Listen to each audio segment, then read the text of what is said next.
ఇంకా చాలా మన హెల్త్ అందం సంబంధించిన కాస్మెటిక్ అన్నిటిలో కూడా ఇది ఉపయోగించవచ్చు. ఈ జుట్టు అదే విధంగా సన్ ర్యాషెస్ వస్తున్న వాళ్ళకి యాపిల్ సిడర్ వెనిగర్ డైరెక్ట్ గా అప్లై చేసుకుని కూడా స్కిన్ ని మనం సన్ ర్యాషెస్ నుంచి కాపాడుకోవచ్చు. ఇంకా చాలా వాటికి అనారోగ్యాల వాటికి యాపిల్ సిడర్ వెనిగర్ యూజ్ చేస్తారు. కాబట్టి యాపిల్ సిడర్ వెనిగర్ యూజ్ చేయడం అనేది ఒక ఫుడ్ సప్లిమెంట్. ఇది ఎటువంటి మెడిసిన్ కాదు, ఇది ఏ మెడిసిన్ కూడా అడ్డు కాదు. బీపీ, షుగర్ ఏ మందులు వాడుతున్నా కూడా ఇది వాడచ్చు. కాబట్టి హెల్దీగా ఉండండి, స్ట్రాంగ్ గా ఉండండి. Thank you Amar homeo. మీ యొక్క వెనిగర్ కి సంబంధించిన ఏవైనా మీ యొక్క ఎక్స్పీరియన్స్ ఉంటే మెసేజ్ చేయండి, నేను వాటికి రిప్లై ఇస్తాను. Thank you. హాయ్, ఎలా ఉన్నారు? ఈ రోజు నేను మీకు అందుబాటులో మరియు మీకు ఈజీగా ఉండే ఒక ఆరోగ్యకరమైన ఫుడ్ సప్లిమెంట్ గురించి చెప్పబోతున్నాను. దాని పేరే యాపిల్ సిడర్ వెనిగర్ లేదా ఫ్రూట్ వెనిగర్. ఈ వెనిగర్ అంటే ఏంటంటే pH వాల్యూ 5 దానికన్నా తక్కువగా ఉండే ఎసిడిక్ నేచర్ ఉన్న వాటిని, ఎసిడిక్ యాసిడ్ ని వెనిగర్ అంటారు. ఈ ఫ్రూట్ వెనిగర్స్ ఏవైతే ఉన్నాయో వాటిని కొలయబెట్టిన తర్వాత ఆల్కహాల్ కన్నా మధ్యలో బ్రేక్ అయ్యేదే ఈ వెనిగర్. అయితే ఈ వెనిగర్ ఆరోగ్యం మీద ఎలాంటి ప్రభావం చూపిస్తుంది అంటే గనక ఇది ఒక ప్రోబయాటిక్. అంటే అర్థం ఏంటంటే మన శరీరంలో మనకు ఉపయోగపడే బ్యాక్టీరియాని, మంచి బ్యాక్టీరియాని ఇది పెంచుతుంది. అదే విధంగా ప్రీబయాటిక్ ని తీసుకునే విధంగా ఈ ప్రోబయాటిక్ మన శరీరంలో ఇంక్రీజ్ చేస్తుంది. అయితే ఇది ఎవరికి లాభం?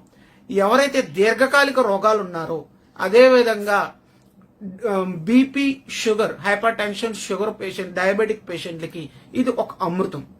హైపర్ టెన్షన్ పేషెంట్లకి ఇది బ్యాడ్ కొలెస్ట్రాల్ తగ్గిస్తుంది. అయితే డయాబెటిక్ పేషెంట్లకి ఇది షుగర్ లెవెల్ తగ్గిస్తుంది. అదే విధంగా వెయిట్ లాస్ అవ్వాలనుకున్న వాళ్ళకు కూడా యాపిల్ సిడర్ వెనిగర్ అమృతంగా పనిచేస్తుంది. ఇవి కాకుండా రొమటైడ్ ఆర్థరైటిస్, ఆస్టియో ఆర్థరైటిస్, ఇలా క్రానిక్ డిసీజ్ ఎవరైతే బాధపడతారో వాళ్ళందరికీ యాపిల్ సిడర్ వెనిగర్ ఒక అమృతంలో పనిచేస్తుంది. అయితే ఇది ఎలా తీసుకోవాలి, ఎవరెవరు తీసుకోవాలి అనేది గురించి కూడా ఆలోచిస్తే కనుక చిన్నపిల్లలు తప్ప ఎవరైతే చిన్నపిల్లలు కాకుండా, అంటే బిలో 8 years కాకుండా మిగతా వాళ్ళందరూ కూడా ఇది యూజ్ చేయొచ్చు. దీన్ని డైరెక్ట్ గా యూజ్ చేయొచ్చా? ఎలా యూజ్ చేయాలంటే కనుక ఒక చెంచా టీ గ్లాస్ నీళ్ళలో కలుపుకుని తాగొచ్చు. చన్నీళ్ళు లేదా వేడి నీళ్లు, నో ప్రాబ్లం. చన్నీళ్ళు అయితే కనుక పులుపు తెలుస్తుంది, వేడి నీళ్ళు అయితే కనుక పులుపు మనకు తెలియదు. అదే విధంగా వీటిని డైరెక్ట్ గా ఎప్పుడు తీసుకోకూడదు, నీళ్ళలో కలిపి తీసుకోవాలి. గర్భిణీలు తల్లులు తీసుకోకూడదు, ప్రసవించిన తల్లులు తీసుకోవచ్చు. ఇంకా మిగతా ఎవరైతే ఇబ్బందులు ఉన్న వాళ్ళు అందరూ కూడా తీసుకోవచ్చు. ఇది మెడిసిన్ కానే కాదు, ఇది ఒక ఫుడ్ సప్లిమెంట్. అదే విధంగా ఇది ఎంత మోతాదు తీసుకోవాలంటే 2 ml నుంచి స్టార్ట్ చేసి 30 ml వరకు కూడా పర్ డే తీసుకోవచ్చు. అయితే యాపిల్ సిడర్ వెనిగర్ అయినా ఎనీ ఫ్రూట్ వెనిగర్ అయినా మినిమం 30 days వాడిన తర్వాత మళ్ళీ చేంజ్ చేయాలి. ఎందుకంటే చేంజ్ చేస్తే న్యూ బ్యాటరీ అనేది మళ్ళీ దాంట్లో మనకి తయారవుద్ది. లేదా 30 days వాడిన తర్వాత గ్యాప్ ఇచ్చి మనం మళ్ళీ వేసుకున్నా కూడా, మళ్ళీ తయారు చేసుకున్నా కూడా నో ప్రాబ్లం. కాబట్టి ఈ వెనిగర్ ని మనం యూజ్ చేసుకోవడం మంచిది. అదే విధంగా స్కిన్ కంప్లైంట్ కి, హెయిర్ కి, ఇంకా చాలా మన హెల్త్ అందం సంబంధించిన కాస్మెటిక్ అన్నిటిలో కూడా ఇది ఉపయోగించవచ్చు. ఈ జుట్టు అదే విధంగా సన్ ర్యాషెస్ వస్తున్న వాళ్ళకి యాపిల్ సిడర్ వెనిగర్ డైరెక్ట్ గా అప్లై చేసుకుని కూడా స్కిన్ ని మనం సన్ ర్యాషెస్ నుంచి కాపాడుకోవచ్చు. ఇంకా చాలా వాటికి అనారోగ్యాల వాటికి యాపిల్ సిడర్ వెనిగర్ యూజ్ చేస్తారు. కాబట్టి యాపిల్ సిడర్ వెనిగర్ యూజ్ చేయడం అనేది ఒక ఫుడ్ సప్లిమెంట్. ఇది ఎటువంటి మెడిసిన్ కాదు, ఇది ఏ మెడిసిన్ కూడా అడ్డు కాదు. బీపీ, షుగర్ ఏ మందులు వాడుతున్నా కూడా ఇది వాడచ్చు. కాబట్టి హెల్దీగా ఉండండి, స్ట్రాంగ్ గా ఉండండి. Thank you Amar homeo. మీ యొక్క వెనిగర్ కి సంబంధించిన ఏవైనా మీ యొక్క ఎక్స్పీరియన్స్ ఉంటే మెసేజ్ చేయండి, నేను వాటికి రిప్లై ఇస్తాను. Thank you. హాయ్, ఎలా ఉన్నారు? ఈ రోజు నేను 19 సంవత్సరాల అబ్బాయి, లేదంటే జిమ్ చేస్తూ చాలా మంది కార్డియాక్ స్ట్రోక్ వచ్చి మొన్న 5వ తరగతి చదువుతున్న అమ్మాయి స్నానం చేస్తూ కూడా గుండె జబ్బు వచ్చింది. దీనికి గల కారణం ఏంటనేది అందరూ డౌట్ పడుతున్నారు. మాకు గుండె జబ్బు ఉందా అని ప్రతి చిన్నదానికి కూడా భయపడుతున్నారు.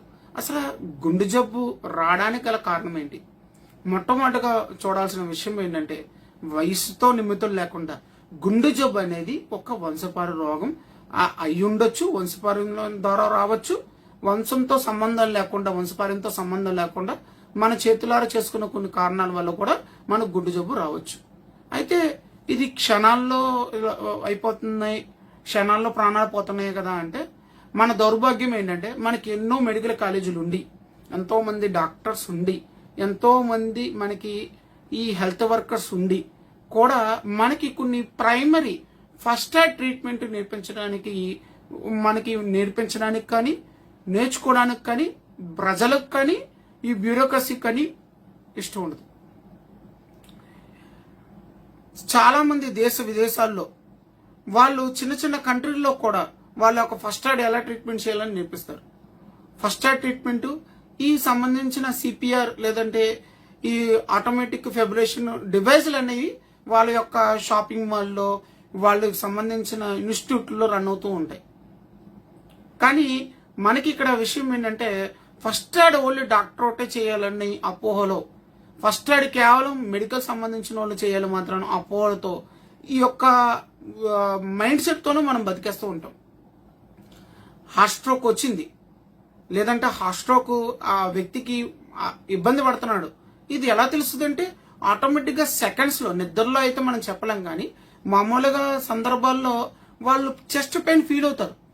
ఫీల్ అయిన తర్వాత అన్కాన్షియస్కి వెళ్తున్నప్పుడు మనం సిపిఆర్ చేస్తే దీనివల్ల రిజల్ట్ వస్తుంది. సిపిఆర్ నథింగ్ బట్ చెస్ట్ నొక్కడం.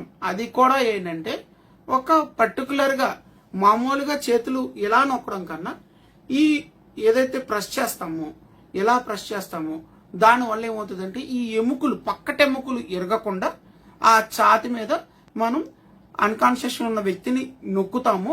కొంత ఫెబ్రిలేషన్ అంటే ఆ చెస్ట్ కి అప్పుడు దాకా ఆగిపోయిన ఏదైతే రక్తం ప్రవాహం ఉందో కంటిన్యూ అవుద్ది, అంతే. తర్వాత కాన్షియస్ లో రాగానే మనం అక్కడ హాస్పిటల్కి తీసుకెళ్తే సరిపోయేది. లేదా ఏజ్డ్ పర్సన్స్ ఉన్నారు, ఆ ఏజ్డ్ పర్సన్ కి సంబంధించిన మాత్రలు కొన్ని కార్డియాక్ సంబంధించిన డాక్టర్ని అడిగితే ప్రిస్క్రైబ్ చేస్తారు. ఎప్పుడైనా ఇబ్బంది ఉంటే అసలు అన్కాన్షియస్ లో ఉన్న తర్వాత కాన్షియస్ లోకి వచ్చిన తర్వాత ఈ మాత్రలు వేయండి అని చెప్తారు. కానీ ఇక్కడ మన దౌర్భాగ్యం ఏంటంటే మనం ఇక్కడ చనిపోయిన తర్వాత ఆలోచిస్తాం తప్ప బతుకున్నప్పుడు ఎప్పుడు కూడా ఈ విషయాల గురించి ఆలోచించం. అయితే ఇక్కడ వంశపార్యం తర్వాత ఈ ఎక్కువగా జిమ్ చేసేటప్పుడు ఎందుకు మరణిస్తున్నారు, లేదంటే డాన్స్ చేస్తున్నప్పుడు ఈ న్యూస్లు వింటున్నప్పుడు వీళ్ళే ఎందుకు మరణిస్తున్నారంటే, మరణం ఎలా వస్తుంది అనేది మనం చెప్పలేం, కానీ మరణం రావడానికి కారణం మాత్రం మెడిసిన్ లో చాలా క్లియర్గా చెప్తారు.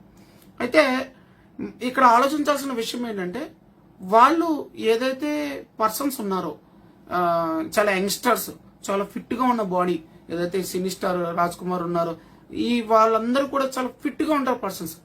జిమ్ చేస్తూ ఎందుకు మరణించారంటే, ఏదైతే హెవీ ఎగ్జాక్షన్ ఉందో ఆ టైంలో హార్ట్ కొద్దిగా బ్లడ్ అనేది సప్లై ఆగుద్ది. ఇస్కీమియా హార్ట్ అంటారు. ఇస్కీమియా అంటే మనకి అక్కడ రక్త ప్రసరణ అనేది, ఈ ఎర్తిమియా గుండె వేగంగా కొట్టుకుని అక్కడ రక్తం ప్రసరణ ఇవ్వడానికి ఒక సెకండ్ లేట్ అవుతుంది. ఈ టైంలో సిపిఆర్ చేయడం కానీ, ఫెబ్రిలేషన్, ఈ ఆటోమేటిక్ ఫెబ్రిలేషన్ ఇలాంటి డివైసుల ద్వారా ఉపయోగించి చేయడం ద్వారా వాళ్ళు అన్నది సెటరేట్ అవుతారు. దీనికన్నా ముందు, ఇక్కడ దాకా తెచ్చుకోకుండానే ముందు అసలు ఎక్కువగా హార్ట్ స్ట్రోక్లు లేదా హార్ట్ అటాక్లు రావడానికి కారణం ఏంటంటే smoking, alcohol, drugs, weight loss కోసం, వెయిట్ గెయిన్ కోసం వాడుతున్న సింథటిక్ పౌడర్స్, ప్రోటీన్ పౌడర్స్, ఇవి కాకుండా వాళ్ళ యొక్క నిద్ర తక్కువ అవడం కానీ, ఒబాసిటీ ఎక్కువగా ఉండడం కానీ, ఫిజికల్ అడ్జస్ట్మెంట్ తక్కువగా ఉండడం కానీ, ఈ యొక్క బ్లడ్ కొలెస్ట్రాల్ ఎక్కువగా ఉండడం కానీ, ఇవి వీళ్ళ యొక్క మెయిన్ రీజన్స్. ఆల్రెడీ స్మోకింగ్ గురించి మీకు చెప్పాలి. స్మోకింగ్ వల్ల ఎందుకు ఈ కార్డియాక్ స్ట్రోక్ ఉంటది, ఇబ్బంది ఉంటది అంటే కనుక, మనం ఎప్పుడైతే సిగరెట్ తాగుతామో లేదా ఎటువంటి సిగరెట్ కానీ చుట్ట కానీ బీడీ కానీ తాగుతామో మనకి ఈ లంగ్స్ మన ఆక్సిజన్ తీసుకుని ఆక్సీకరణ జరిగి అంటే ప్యూరిఫైడ్ బ్లడ్ ని గుండెకి సప్లై చేస్తుంది. గుండె చెడు రక్తాన్ని మళ్ళీ లంగ్స్ పంపించిన తర్వాత మళ్ళీ మనం గాల్లో తీసుకుని ఆక్సిజన్ తీసుకుని దాన్ని ప్యూరిఫై చేసి దాని ఆక్సీకరణ జరిగి మళ్ళీ గుండెకు పంపిస్తుంది. ఇక్కడ మనం ఏం చేస్తున్నాం, ఆల్రెడీ ఎయిర్ పొల్యూషన్ ఉన్న ఈ వాతావరణంలో నికోటిన్ ప్రశాంతంగా వెలిగించి దాన్ని మనం తీసుకుని ఉన్న ఈ యొక్క మన మంచి ఆక్సిజన్ కూడా నాశనం చేసి ఈ బ్లడ్ లో ప్లేక్స్ ని క్రియేట్ చేస్తుంది. ఇవి కాకుండా ఏదైతే రక్తనాళాలు ఉన్నాయో ఎథిలోస్క్లీరోసిస్ చేస్తుంది. అంటే రక్తంలో కొవ్వు పదార్థం లేదా రక్తంలో పొరలు ఏర్పడి రక్త ప్రసరణ తక్కువ అవుద్ది. కామన్ గానే వాళ్ళు ఎగ్జర్షన్ ఎక్కువగా చేస్తారు యువకులు. వీళ్ళు బాగా డాన్స్ ఇస్తున్నప్పుడు అలిసిపోతూ ఉంటే ఆ గుండె శబ్దం ఎక్కువ కొడుతున్న సందర్భంలో ఇంకా మూమెంట్ లో కొడుతూ చాలా ఫాస్ట్ గా ఇస్తుండడం వల్ల ఒక సెకండ్ అక్కడ బ్లడ్ సప్లై ఆగుద్ది. ఈ యొక్క గోల్డెన్ అవర్ అంటారు దాన్ని. ఆ అవర్ లో ఒక గంటలో కనుక సిపిఆర్ కానీ ఈ ఆటోమేటిక్ ఫెబులేషన్ చేయడం ద్వారా కానీ ఆ వ్యక్తిని కాపాడొచ్చు. కానీ ఆ సందర్భం జరగకపోతే కనుక మనం ఏమి చేయలేం. ఈ మరణం తథ్యం. అది చేసిన తర్వాత కూడా మరణం బతుకుతారా లేదా అనేది కాదు, కానీ మనం చేసే పనులు మాత్రం చెప్తున్నాను. అయితే ఈ స్మోకింగ్ వల్ల ఈ గుండెకి అంత ప్రమాదకరం. ఈ ఆల్కహాలిక్ పర్సన్ కానీ డ్రగ్స్ ఏదైతే గంజాయి లేదంటే హెరాయిన్ వీరు ఏదైతే వాడుతూ ఉంటారో ఈ డ్రగ్స్ వల్ల కూడా ఏంటంటే ఈ కార్డియాక్ హెచ్చు తగ్గులు ఉంటాయి. ఎక్కువగా కొట్టుకోవడం తక్కువగా కొట్టుకోవడం ఇలాంటివి జరుగుతూ ఉంటుంది. ఈ సందర్భంలో సడన్ హార్ట్ అటాక్ రావడానికి కారణం ఉంది. ఇంకా 30-40 సంవత్సరాల వయసులో ఉన్న వాళ్ళు ఇంకా ఈ కార్డియాక్ షాక్ రావడానికి ఇంకో కారణం ఏంటంటే వయాగ్రా టాబ్లెట్. ఏదైతే వాళ్ళ సుఖ సంసారం కోసం వాడుతున్న ఈ టాబ్లెట్లు ఉన్నాయో ఇవి హార్ట్ కంప్లైంట్ ఉన్న వాళ్ళకి కొద్దిగా ఎక్కువగా అంటే మితిమీరి వయాగ్రా టాబ్లెట్లు వేసుకోవడం వల్ల మనం ఇక్కడ ఇండియా కంట్రీలో పెద్ద ప్రాబ్లం లేదు. కానీ మిగతా పాశ్చాత్య దేశాల్లో 19 సంవత్సరాల ఒక వయసున్న అబ్బాయిలు 4-5 టాబ్లెట్లు 7-5 టాబ్లెట్లు వేసుకుంటూ వయాగ్రా టాబ్లెట్లు వేసుకుంటూ ఉంటారు. వాళ్ళు డ్రగ్స్ తీసుకుంటూ ఉంటారు. ఇవి ఏంటంటే ఆ గుండెని యొక్క పనితీరును మారుస్తాయి. సడన్ హార్ట్ అటాక్ రీజన్ ఉంటుంది. ఇక్కడ ఇవి కాకుండానే ఏదైతే జంక్ ఫుడ్స్ ఉంటాయో నేను చెప్పిన ఏదైతే ఇన్స్టెంట్ ఫుడ్స్ కానీ సింథటిక్ ఫుడ్స్ కానీ ఏవైతే ఉంటాయో ఈ ఫుడ్స్ వల్ల ఏమవుతుందంటే కొలెస్ట్రాల్ పెరిగి రక్తనాళాన్ని పూడ్చి అది కూడా బ్లడ్ సప్లైకి ఇబ్బంది పడుతుంటుంది. వీటన్నిటికన్నా మొట్టమొదటి గుర్తించాల్సిన విషయం ఏంటంటే ఎప్పుడైతే హార్ట్ బీట్ పెరుగుతుందో 100 దాటిందో 110 దాటిందో అర్జెంటుగా అప్పుడు హాస్పిటల్కి వెళ్ళి సంబంధించిన టాబ్లెట్స్ తీసుకుని లేదా ఆ ట్రీట్మెంట్ తీసుకుని కూల్ అయిన తర్వాత ఆ ట్రీట్మెంట్ తీసుకుని రావడం మంచిది. ఈసీజీ లేదంటే టుడీఏకో ఇప్పుడు అన్ని ఊర్లో దొరుకుతున్నాయి. చివరికి టుడీకో దొరకట్లేదు కానీ మిగతా అన్నింటిలో కూడా గవర్నమెంట్ హాస్పిటల్ ప్రతి చోట ఈసీజీ. కాబట్టి ఇక్కడ ముందు చిన్న చెస్ట్ పెయిన్ వచ్చిన ఆ చెస్ట్ పెయిన్ ఎలా ఉంటుందంటే పాత సినిమాలో మన గుమ్మడి గారు యాక్ట్ చేసినట్టు లేదంటే అన్నపూర్ణమ్మ గారు యాక్ట్ చేసినట్టు ఆ ఛాతి పట్టుకుంటారు. వాళ్ళు లిటరల్గా హ్యాండ్తో పట్టుకుని బాగా నిప్పుగా ఉంది ఆ నిప్పిండి నేను ఫీల్ అవుతున్నాను కదలలేకపోతున్నాను ఆ చోట నిలబడిపోతారు. వాళ్ళు నిలబడిపోయి ఆ మొహంలో మన చెమటనే మనం చూడొచ్చు. చెమట తడిచిపోయి చొక్కా అంతా తడిచిపోతూ ఉంటుంది. మీరు పాత సినిమాలో సీరియల్ చూస్తుంటే వాళ్ళు క్లియర్గా కనబడుతూ ఉంటారు. చొక్కా తడిచిపోయి ఛాతి మీద ఒక ఏనుగు నొక్కితే ఎలా ఉంటుందో ఏనుగు పాదం అయితే ఎలా ఉంటుందో అంత భారంగా ఉంటుంది. కదిలేటప్పుడు ఇబ్బందిగా ఉంటుంది. గ్యాస్ట్రిక్ పెయిన్ కి ఛాతి కార్డియాక్ పెయిన్ కి అదే తేడా.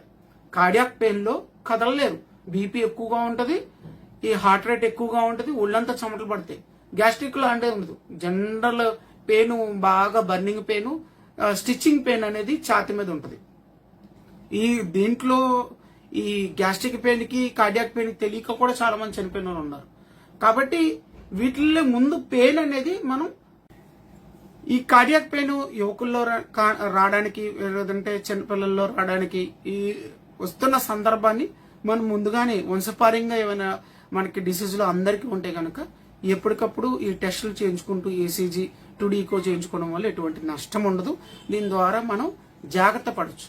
కానీ మన దౌర్భాగ్యం ఏంటంటే ఇలాంటి యూట్యూబ్ వీడియోల్లో కానీ లేదంటే ఎవరైనా వాట్సాప్లో వచ్చినప్పుడు లేదంటే ఎవరైనా ఖాళీగా ఉన్నప్పుడు చెప్పినప్పుడు తప్ప మిగతా సందర్భంలో మన ఆరోగ్యం గురించి ఎప్పుడు ఆలోచించాం. ఫ్యామిలీలో హెరిడిటరీగా చాలా మందికి కార్డియాక్ కంప్లైంట్ ఉన్నప్పుడు ఖచ్చితంగా మన చిన్నపిల్లలకి మనకి తెలిసిపోద్ది, మా అబ్బాయి చాలా వీక్గా ఉన్నాడండి, యాక్టివిటీ తక్కువగా ఉంది, తొందరగా ఆయాస పడిపోతున్నాడు, ఖచ్చితంగా మన కార్డియాక్కి వెళ్ళి చూపించుకోవడంలో తప్పేం లేదు. ఉంటదా వ్యాధి ఉండదా అనేది తర్వాత, చేయించుకుంటే వచ్చిన నష్టమేం లేదు. కాబట్టి కార్డియాక్ని చిన్న వయసులో ఉన్న పిల్లలకి రావడానికి కారణం ఈ స్మోకింగ్ కానీ, ఆల్కహాలిక్ కానీ, లేదంటే డ్రగ్స్ వాడడం కానీ, లేదంటే ఈ జంక్ ఫుడ్ అతిగా తినడం వల్ల కానీ, రెగ్యులర్గా జంక్ ఫుడ్ మెయింటైన్ చేయడం వల్ల కానీ, వయాగ్రా టాబ్లెట్లు వాడడం వల్ల కానీ, మితిమీరిన బరువు మీదేసుకుని కావాలని చెస్ట్ పెయిన్ తెచ్చుకోవడం వల్ల. కొంతమంది యువకులు ఏంటంటే వాళ్ళ బాడీ షేప్ కోసం మించిన బరువుని వేసుకుని ఆ చెస్ట్ పెయిన్ తెచ్చుకుంటారు. బ్లడ్ సప్లై జరుగుతున్నప్పుడు మన భారం మించిన భారం వేస్తే ఎవరికైనా చెస్ట్ పెయిన్ వస్తుంది, సర్వసాధారణం. ఇప్పుడు అలవాటు లేకుండా ఉంది మనకి. గ్రౌండ్ ఫ్లోర్ లో ఉండే వ్యక్తులు 4-5 అంతస్తులు బిల్డింగ్ కి ఎక్కి దిగాలనుకోండి, వాళ్ళకి ఖచ్చితంగా ఆయాసం వస్తుంది, వాళ్ళకి చెస్ట్ పెయిన్ వస్తుంది, సహజమైన విషయం. అయితే నేను ఇంకా నడుస్తాను పెయిన్ వచ్చినా అనుకోవడం మూర్ఖత్వం. ఇప్పుడు జిమ్లో మెయిన్ గా జరగడానికి అదే రీజన్. ఇది కాకుండా అసలైన డార్క్ సీక్రెట్ ఏంటంటే, అత్యంత పెద్ద ప్రమాదకరమైనది ఏంటంటే, ఈ సింథటిక్ వే ప్రోటీన్ వాడడం లేదా గెయిన్ ప్రోటీన్ వాడడం. ఈ వే ప్రోటీన్లు వాడడం వల్ల ఇవి ఈ శరీరంలో ఉన్న కొలెస్ట్రాల్ తగ్గిస్తుంది. చూడడానికైతే వెయిట్ లాస్ చాలా బాగుతున్నారు, కానీ ఈ లోన ఇంటర్నల్ గా ఏం జరుగుతుందంటే కొలెస్ట్రాల్ ని తగ్గించడం, బ్యాడ్ కొలెస్ట్రాల్ పెంచుకోవడమే కాకుండా లివర్ మీద కంప్లైంట్లు, ఈ గుండె మీద కంప్లైంట్లు, ఈ కిడ్నీ మీద కంప్లైంట్లు పెంచుతున్నాయి. మీరు అమెరికా కానీ మిగతా ఏదైతే పాశ్చాత్య దేశాల్లో ఈ సింథటిక్ పౌడర్స్ వాడుతున్న వాళ్ళు జిమ్ చేస్తున్న ఫోటోలు చూస్తూ ఉంటారు. తర్వాత వాళ్ళు 10 సంవత్సరాల తర్వాత వాళ్ళ జీవితాలు ఎలా ఉన్నాయని చూస్తే కనుక చాలా బాధాకరంగా ఉంటాయి. బ్రెయిన్ స్ట్రోక్ వచ్చిన వాళ్ళు, కిడ్నీలు పోయిన వాళ్ళు, ఇంపార్టెన్స్ అయిన వాళ్ళు, మధ్యలోనే మరణించిన వాళ్ళు, కార్డియాక్ స్ట్రోక్ కొట్టిన వాళ్ళు, వీళ్ళ మరణాలు చాలా భయంకరంగా ఉన్నాయి. కారణం ఏంటంటే ఏదైతే ఈ సింథటిక్ న్యాచురల్ అని చెప్పుకుని సింథటిక్ వే ప్రోటీన్స్ ఉన్నాయో ఇవి వాళ్ళ మీద చాలా ఎక్కువ ప్రభావితం చూపిస్తాయి. ఇవి కాకుండానే కొన్ని హార్మోన్ స్టెరాయిడ్స్, జుట్టు ఎదుగుదల కోసం అని, మేసాలు గడ్డాలు రావడం కోసం కొన్ని మందులు వాడుతున్నారు. ఈ ఆండ్రోజన్ స్టెరాయిడ్స్ వల్ల ఏమవుతుందంటే ఇవి కూడా గుండె మీద చాలా ప్రభావితం చూస్తున్నాయి. హైట్ ఎదగడం కోసం అని ఇవి ఏంటంటే ఏం చేస్తున్నారంటే పేరెంట్స్ వీళ్ళ మీద కన్సర్న్ చూపడం తగ్గిస్తున్నారు. మా అబ్బాయికి నిజంగానే మేసాలు గడ్డాలు రావట్లేదని, పోనీలే అని వాళ్ళు ఆ మందులు తీసుకుంటుంటారు. వాళ్ళ దగ్గరుండి ఆ అబ్బాయికి స్టెరాయిడ్స్ వాడిస్తూ ఆ అబ్బాయి మరణానికి కారణమవుతున్నారు. కాబట్టి వీటి గురించి మనం ఏం తీసుకుంటున్నాం, ఏం తింటున్నాం, ఎలా ఉంటున్నాం, దేని వల్ల వస్తుంది అనేది ఆలోచించుకోవాలి. ఇవి మన మీద చాలా ప్రభావితం చూపిస్తాయి. ఈ స్టెరాయిడ్స్ అనేవి వెయిట్ లాస్ కోసం కొన్ని స్టెరాయిడ్స్ వాడుతూ ఉంటారు. ఈ ఏదైతే జిమ్ లో ఈ బాడీ బిల్డింగ్ చేసేటప్పుడు కొన్ని స్టెరాయిడ్స్ వాడుతుంటున్నారు. ఆ వాడుతున్నప్పుడు యొక్క ప్రభావం ఆ ముందు కనబడుతున్న బాడీనే చూస్తున్నారు తప్ప లోనున్న గుండెని వాళ్ళు గమనించట్లేదు. దానివల్ల హార్ట్ స్ట్రోక్లు వస్తూ ఉంటాయి. కాబట్టి యువకుల్లో గుండె జబ్బు ఎందుకు వస్తుందంటే చాలా కారణాలు ఉన్నాయి. ఆ ముఖ్యమైన కారణాలు మాత్రమే మీ ముందు చెప్పాను. ఈ ముఖ్యమైన కారణాలు మన ఇంట్లో ఎవరైనా ఉన్నా, మన ఇంట్లో ఇలాంటి ఎవరైనా చేస్తున్నా, లేదా మనకు తెలిసిన వాళ్ళు ఎవరైనా చేస్తున్నా చెప్పి వాళ్ళకి వాళ్ళ హెల్త్ని కాపాడుకోవడానికి మనం ప్రయత్నించాలి.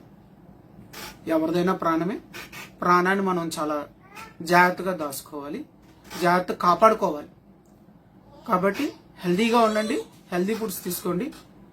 Thank you. Amar homeo. Hi, ఎలా ఉన్నారు? ఈరోజు నేను ఇండియా స్వీట్ టీ గురించి చెప్పబోతున్నాను. అంటే వెంటనే మీరు మామూలు టీ అనుకోకండి, ఇది ఒక ప్రోబయోటిక్ టీ. దీన్ని ఇండియన్ కోలా టీ అని కూడా అంటారు, అదేవిధంగా ఇండియన్ టీ మష్రూమ్ అని కూడా అంటారు, అదేవిధంగా ఈస్ట్ నీల్ అని కూడా అంటారు. దాని పేరే కాంబోచా. ఈ కాంబోచాని మన 2000 సంవత్సరాల ముందే చైనాలో, ఆ తర్వాత అక్కడ నుంచి జపాన్, కొరియా, అలా ఏషియన్ కంట్రీస్ లో అన్ని చోటగా వచ్చింది. ఈ కాంబోచా దీన్ని చూడడానికి మనకి ఒక లేయర్, ఈస్ట్ లేయర్ ఒక లేయర్ లా ఉంటది, చూడడానికి మెత్తడిగా ఉంటది. అయితే దీన్ని నేను మా నాన్నగారు వెస్ట్ గోదావరిలో ఎండింగ్ జీలుగుమిల్లి మండలం దర్భగూడెంలో ఇది వాడడం నేను చూశాను. దాన్ని అప్పట్లో ఈస్ట్ అనేవారు. ఆ ఈస్ట్ ఇది బతుకుంటది, దీనికి అసలు ముట్టుకోకూడదు, ముట్టుకుంటే చచ్చిపోద్ది అలా అని చెప్పి వాటర్ తాగితే చాలా మంచిదని ఎప్పుడో చాలా సంవత్సరాలు మా నాన్నగారు సర్వీస్లో ఉన్నప్పుడు నేను అది చూశాను. ఆ తర్వాత నేను ఈ ఫుడ్ అండ్ న్యూట్రిషన్ నేర్చుకున్న తర్వాత ఈ ప్రోబయోటిక్స్ గురించి రీసెర్చ్ చేస్తున్నప్పుడు మళ్ళీ నేను ఈ ఆన్లైన్ ద్వారా అది నేను తెప్పించుకున్నాను. ఈ కాంబోచా డ్రింక్, మళ్ళీ కాంబోచా స్కాబీ అంటారు. ఈ వైట్ లేయర్ ని కాంబోచా స్కాబీ అంటారు. ఈ కాంబోచా స్కాబీ అంటే ఏంటంటే ఈ మామూలుగా ఉన్న బ్యాక్టీరియా ప్లస్ ఈస్ట్ కలిపి తయారవుతూ వచ్చేదాన్ని ఈ స్కాబీగా ఫార్మేట్ అవుతుంది. అయితే ఈ కాంబోచా డ్రింక్ లో ఏముంటది? ఈ కాంబోచా డ్రింక్ లో స్పెషలైజ్డ్ బ్యాక్టీరియాస్ ఉంటాయి. లాక్టోబాసిల్లస్ తో పాటు ఇంకో మిగతా 3 బ్యాక్టీరియాలు ఉంటాయి. ఈ బ్యాక్టీరియాలు ఎంత స్థాయిలో ఉంటాయంటే 1 మిల్లీగ్రామ్ లో 10 బిలియన్స్ ఆఫ్ బ్యాక్టీరియాలు ప్రోబయోటిక్స్ దీంట్లో దొరుకుతాయి. అయితే ఈ 100 ml కాంబోచా డ్రింక్ లో ఎంత మనకి ఆరోగ్యకరమైన పోషక పదార్థాలు ఉంటాయంటే దీంట్లో ఫ్యాట్ మరియు ప్రోటీన్లు ఏమి ఉండవు. కార్బోహైడ్రేట్లు చక్కెర మాత్రమే ఉంటాయి. అయితే మరి ఇంత కాంబోచా డ్రింక్ ని ఎందుకు మరి ఎక్కువగా కన్సూమ్ చేయట్లేదు ఇండియా లెవెల్లో, ఇంత ప్రోబయోటిక్స్ ఉన్న వాల్యూని అంటే కారణం ఏంటంటే ఈ కాంబోచా డ్రింక్ కొద్దిగా పొల్లగా ఉంటుంది. ఇంకా ఎక్కువ ఫర్మెంటేట్ చేస్తే ఈ పొల్లదనం వల్ల కొద్దిగా ఆల్కాలిక్ టేస్ట్ అనేది వస్తుంది. అంటే పూర్తిగా కాదు, ఈ పొల్లదనం ఎక్కువ అవుతాయి. మరియు దీన్ని జాగ్రత్తగా కాపాడకపోతే స్కాబీతో పాటు డ్రింక్ కూడా పాడైపోయే అవకాశాలు ఉంటాయి. అయితే ఈ కాంబోచాని ఎలా తయారు చేసుకోవాలి అంటే గనక ఇందాక ఏదైతే నేను కెఫీర్లో చెప్పిన స్టార్టర్ అంటే ఈ కాంబోచా మిగిలిన డ్రింక్ కొంత, స్కాబీ దీనిపైన ఉన్న లేయర్ కొంత ఉంటే దీన్ని తయారు చేసుకోవచ్చు. ఇది చాలా సింపుల్ మరియు చాలా అవైలబుల్ గా దొరుకుద్ది, ఎకనామికల్ కూడా. దీన్ని ఎలా తయారు చేయాలంటే ఏదైతే మనకు దొరికిన స్టార్టర్ అంటే ఆల్రెడీ డ్రింక్ ప్లస్ స్కాబీ దాని యొక్క లేయర్ ని తీసుకుని పక్కన పెట్టుకుని గోరువెచ్చని నీళ్ళల్లో టీ పొడి వేసి కొద్దిగా చల్లారిన తర్వాత ఈ యొక్క స్టార్టర్ ప్లస్ స్కాబీ కలిపి మనం 15 days వెయిట్ చేస్తే ఈ లేయర్ మీద కొత్త లేయర్ తయారవుతుంది.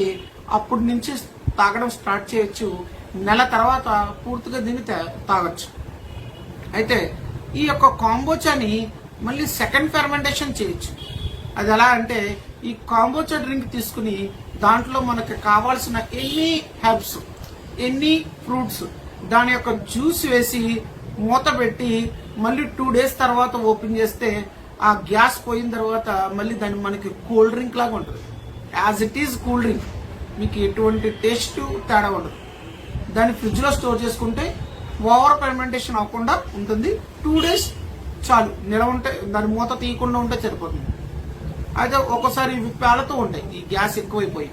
కాబట్టి 60% కాంబోచా డ్రింక్, 20% ఇది కలిపి 20% గ్యాప్ ఉంచాలి. ఎప్పుడైనా ఫెర్మెంటేషన్ లో 1/4 ఖాళీ ఉంచడం బెటర్. కాబట్టి ఈ కాంబోచా డ్రింక్ ని సెకండ్ ఫెర్మెంటేషన్ ద్వారా కోల్డ్ డ్రింక్స్ కూడా తయారు చేసుకోవచ్చు. దీని యొక్క ఆరోగ్య లాభాల గురించి తెలుసుకోవాలి. ఇది జనరల్లీ డిటాక్స్ అంటే బాడీలో ఉన్న వ్యర్థ పదార్థాలన్నీ బయటికి తీసేస్తుంది. అదే విధంగా ఇది చాలా రోగాలకి నయం చేయడానికి దీన్ని ఉపయోగిస్తారు. ముందుగా ఏంటంటే ఇది యాంటీ ఆక్సిడెంట్ గా, అదే విధంగా ఇది ఎనర్జీ డ్రింక్ గా ఉపయోగపడుతుంది, ఇమ్యూనిటీ లెవెల్ ని బాగా పెంచుతుంది. అంతేకాకుండా కిడ్నీ, లివర్ డిసీజులు సంబంధించిన చాలా వరకు డిటాక్సిఫికేషన్ కండిషన్ ని తీసివేసి ఈ రెండింటిని చాలా బాగా కాపాడుతుంది. ఇవే కాకుండా అద్భుతమైన దీంట్లో ఉన్న విషయం ఏంటంటే క్యాన్సరస్ కండిషన్ ని చాలా బాగా తగ్గిస్తుంది. ఇవి కాకుండా దీంట్లో ఉన్న అత్యంత ఉపయోగకరం ఏంటంటే కీలవాత రోగులకి ఇది చాలా బాగా పనిచేస్తుంది. డయాబెటిక్ పేషెంట్లకి వీళ్ళు ఇమ్యూనిటీ లెవెల్ని పెంచుతుంది. దీనివల్ల చాలా ఆరోగ్య ఉపయోగాలు ఉన్నాయి. అయితే ఇది ఎవరెవరికి దీని కాంబోచా డ్రింక్ అనేది సూట్ కాదు. ఈ కాంబోచా డ్రింక్ అనేది ఎవరైతే బాగా లో ఇమ్యూనిటీ లెవెల్, చాలా తక్కువ ఇమ్యూనిటీ ఉంటుందో, అంటే అన్నిటికన్నా చాలా తక్కువ, ఏది కూడా సెన్సిటివ్ అన్న పర్సన్స్ ఉంటారు వాళ్ళు, మరియు గర్భిణీ స్త్రీలు, పాలిచ్చే తల్లులు, వీళ్ళు ముగ్గురికి కూడా ఇది ఉపయోగించడం అంత మంచిది కాదు. మరి చిన్నపిల్లలకు ఉపయోగించచ్చా అంటే మొట్టమొదటిగా టీ స్పూన్తో స్టార్ట్ చేసి బాగుంటే కనుక డే బై డే దాన్ని పెంచుకుంటూ వెళ్ళొచ్చు. అయితే మరి దీన్ని ఎలా కాపాడుకోవాలి, దీన్ని ఎలా చూడగానే ఎలా కనిపెట్టగలం, ఇది మంచిదా చెడుదా అని అంటే, ఇది చూత తీయగానే ఇది పుల్లటి వాసన వస్తుంది, అప్పుడే ఇది కాంబోచా రెడీ అయ్యిందని దాని అర్థం. మొట్టమొదట 15 రోజుల్లో ఇది చాలా తీయగా ఉంటుంది, ఎందుకంటే మనం టీ పొడి పంచదార కలుపుతాం వల్ల. రెండో రోజు కానించి ఇది 15 రోజుల తర్వాత కానించి కొద్దిగా పుల్లదనం వస్తుంది. ఇంకా నెల రోజులు దాటిన కానించి పుల్లదనం రోజు బాగా పెరుగుతూ ఉంటుంది, బాగా పుల్లటి వాసన వస్తుంది. అదే కాంబోచా టీ. అయితే చాలు మనం సెకండ్ ఫెర్మెంటేషన్లో ఏదైతే వాడతామో దాన్ని బట్టి డ్రింక్ అనేది మారుతూ ఉంటుంది. ఈ కాంబోచా డ్రింక్ అని చేసుకోవడం చాలా సులభం. కాబట్టి మీకు ఎవరైనా ఇది కావాలి అనుకుంటే కనుక నేను ఆ డ్రింక్ సంబంధించిన డ్రింకు, ఆ కాంబోచా స్కోబ్ని ఫ్రీగా మీకు నేను ఫ్రీగా పంపిస్తాను. మీరు నాకు కొరియర్ ఛార్జెస్ అనేవి సెండ్ చేస్తే సరిపోతుంది. Thank you. Amar homeo. Hi, ఎలా ఉన్నారు?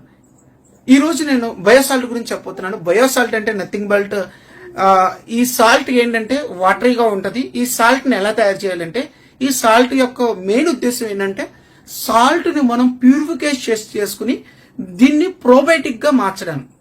ఈ ప్రోబయోటిక్ గా అంటే ఏంటంటే దాంట్లో లైవ్ బ్యాక్టీరియా ఉంచడం.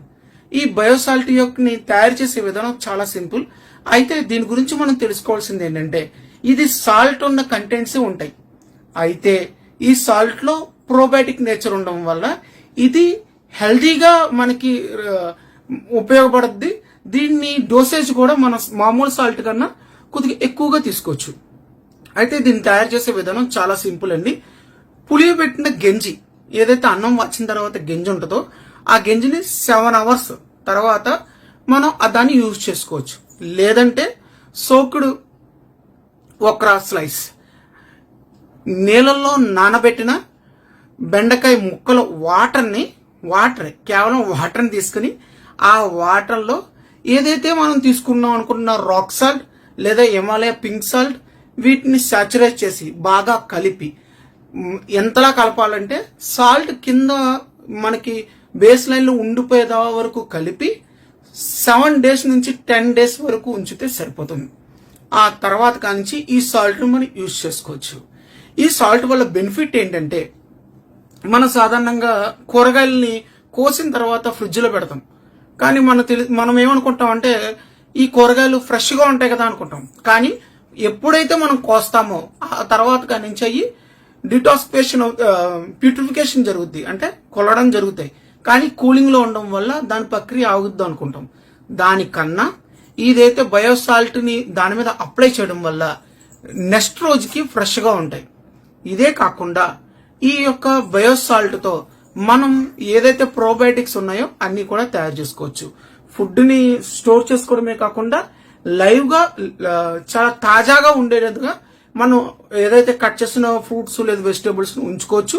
అదేవిధంగా ఈ బయోసాల్ట్ ఎలా యూజ్ చేయాలంటే, సాధారణంగా మనం 1 చెంచా సాల్ట్ వేస్తే కనుక ఇది 2 spoons నుంచి 5 spoons వరకు ఉపయోగించుకోవచ్చు. ఇది వాటరీగా ఉండడం వల్ల మనం అంతా అయిపోయిన తర్వాత ఇది యూజ్ చేసుకోవచ్చు. దీనివల్ల మనకు బెనిఫిట్ ఏంటంటే, ఏదైతే కాల్షియం డిపాజిట్ ఉందో మనకు అది సంబంధించిన ఇబ్బంది, కీలవాతం ఇబ్బంది, అదే గుండె జబ్బుల వాళ్ళు అందరికీ కూడా ఇది చాలా హెల్తీగా ఉంటుంది. అలాగే థైరాయిడ్ కంప్లైంట్లు చాలా స్పీడ్గా తగ్గుతాయి. మీరు ట్రై చేయండి.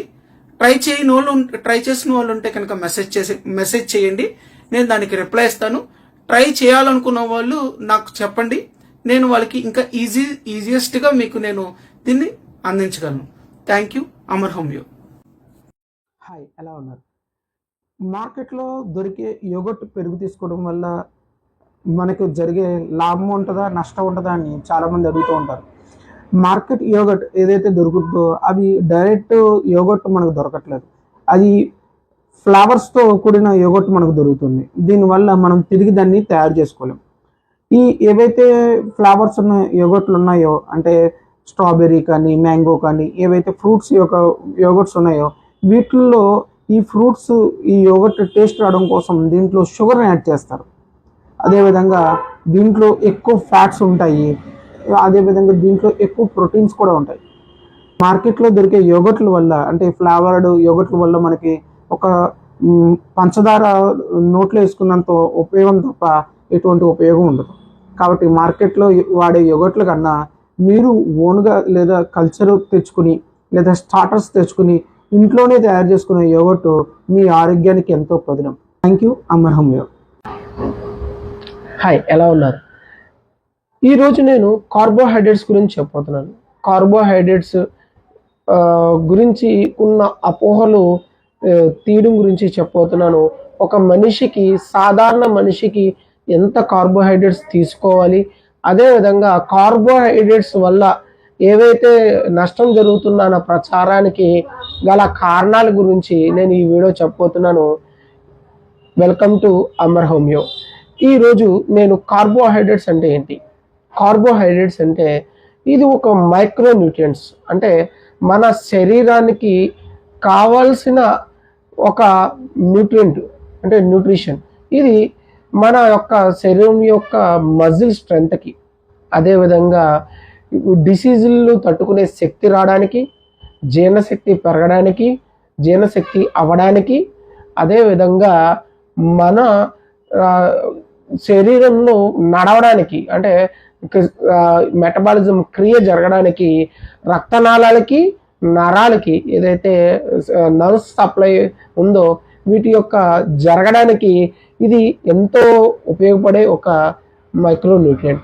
ఈ కార్బోహైడ్రేట్స్ అనేవి ఎమర్జెన్సీ ఎనర్జీ రావడానికి, అదేవిధంగా మనిషి మూడ్ స్వింగ్స్ స్థిరంగా ఉండడానికి, అదేవిధంగా వెయిట్ గెయిన్ అవ్వడానికి ఉపయోగపడే ఒక ముఖ్యమైన మూలకాలు కార్బోహైడ్రేట్స్. అయితే ఇవి ఎన్ని రకాలు? ఈ కార్బోహైడ్రేట్స్లోని రకాలు ఈ మూడు. ముందు స్టార్చెస్ అంటే పిండి పదార్థాలు, 2 షుగర్ చక్కెర, 3 ఫైబర్.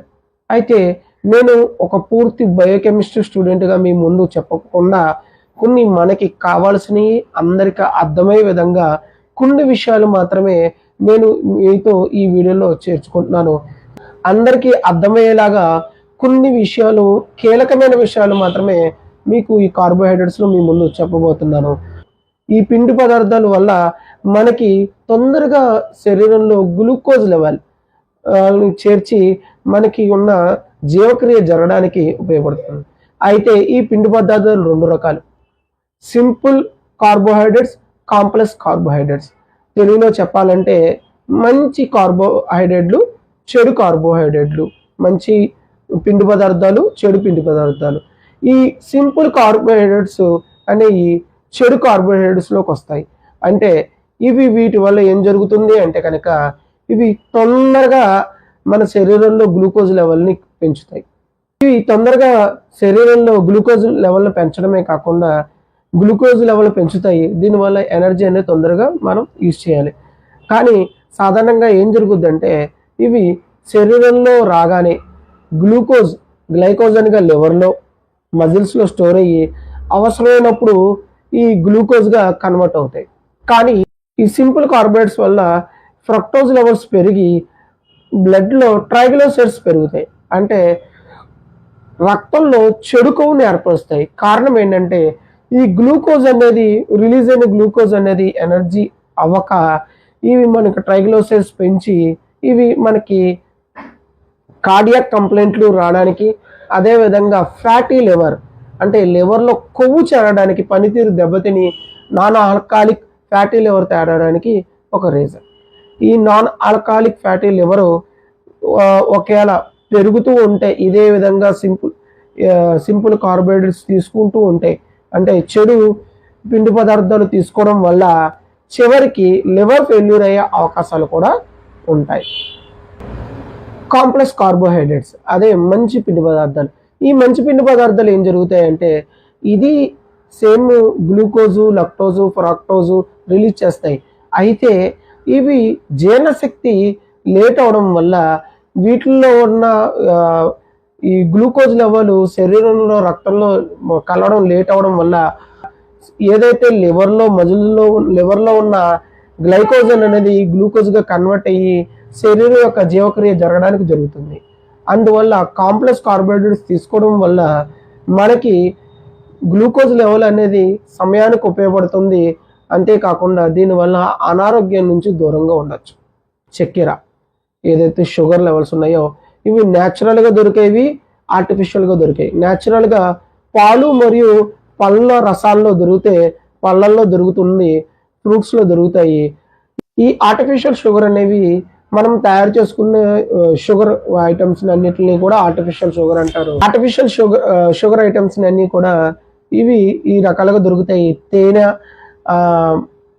అదేవిధంగా ఆర్టిఫిషియల్ తేనె అంటే చెట్ల నుంచి కొన్ని మొక్కల నుంచి తయారు చేసే తేనెలు ఉంటాయి. అదేవిధంగా డైసైక్రోజు, సుక్రోజు, ఫ్రక్టోజు, గ్లూకోజు ఇవన్నీ కూడా మనం తయారు చేసుకునే షుగర్ ఐటమ్స్లో ఉంటాయి. ఇవి కాకుండా మనం తీసుకునే మిఠాయిల్లో కూడా ఇవి డైరెక్ట్ షుగర్లో ఉంటాయి.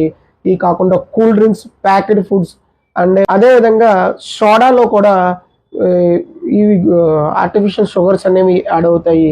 వీటి వల్ల ఏంటంటే ఇన్స్టెంట్గా ఇన్స్టెంట్ ఎనర్జీ అనేది రిలీజ్ అవుద్ది. వీటిని ఎక్కువగా తీసుకోవడం వల్ల కూడా అనారోగ్యానికి గురవుతాం. మూడోది ఫైబర్ అంటే పీచు పదార్థాలు. ఈ పీచు పదార్థాలు ఇవి జీర్ణ శక్తిని పెంచడానికి ఉపయోగపడతాయి. ఈ పీచు పదార్థాలు కూడా కార్బోహైడ్రేటే. ఈ పీచు పదార్థాల్లో ఏముంటాయంటే సాల్బుల్, నాన్ సాల్బుల్ ఉంటాయి, అంటే కరిగేవి, కరగనివి.